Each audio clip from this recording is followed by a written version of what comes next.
morning, everyone. Let me start with a quick question. How many of you can recall the exact number of liters of water you should drink for your body weight?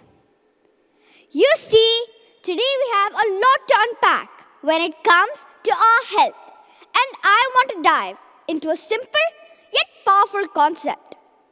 What if we viewed health and wellness as a fundamental business? One that deserves a dedicated place in our discussions and, more importantly, in our school curriculum. Today, I want to talk about a paradox that exists in our society. How the systems we have in place inadvertently reward us for ignoring our health. And as we all know, people tend to behave exactly as they are incentivized. What does a healthy lifestyle truly mean? It's not just about hitting the gym or choosing a salad over pizza. It's about making informed choices and prioritizing our well-being above all else. However, when we step back and look at the world around us, we see a different narrative playing out. From the moment we wake up till the time we go to bed, our environments are saturated with subtle cues and messages that nudge us toward unhealthy choices. Fast food advertisements, the convenience of processed snacks, and a culture that glorifies hustle over health. These elements are all around us, and they rarely promote a balanced life. Now let's talk about incentives. For many, the current healthcare system operates on the notion of treatment rather than prevention. The truth is, it's often more profitable to manage chronic illnesses than to prevent them altogether. Pharmaceutical companies, healthcare providers, and even insurers can see substantial financial gains from a population that neglects its health.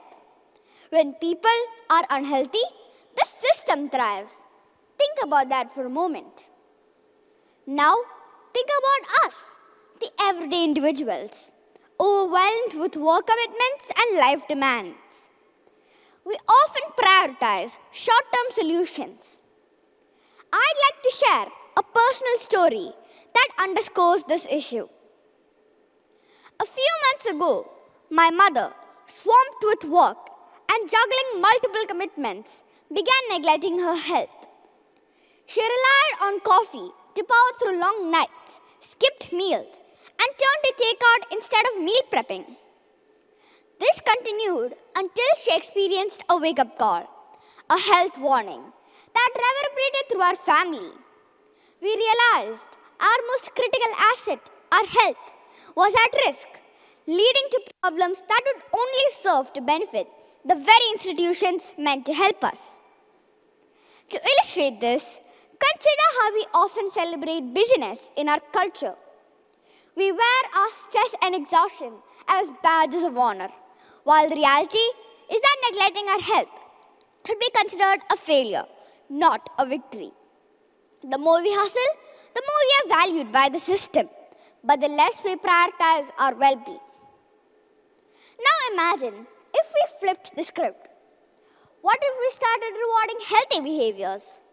Picture workplaces offering gym memberships, discounts on nutritious food, or schools integrating wellness practices from an early age. Advocating for systemic changes that promote health can transform our society and break the cycle of neglect. One powerful solution lies in education.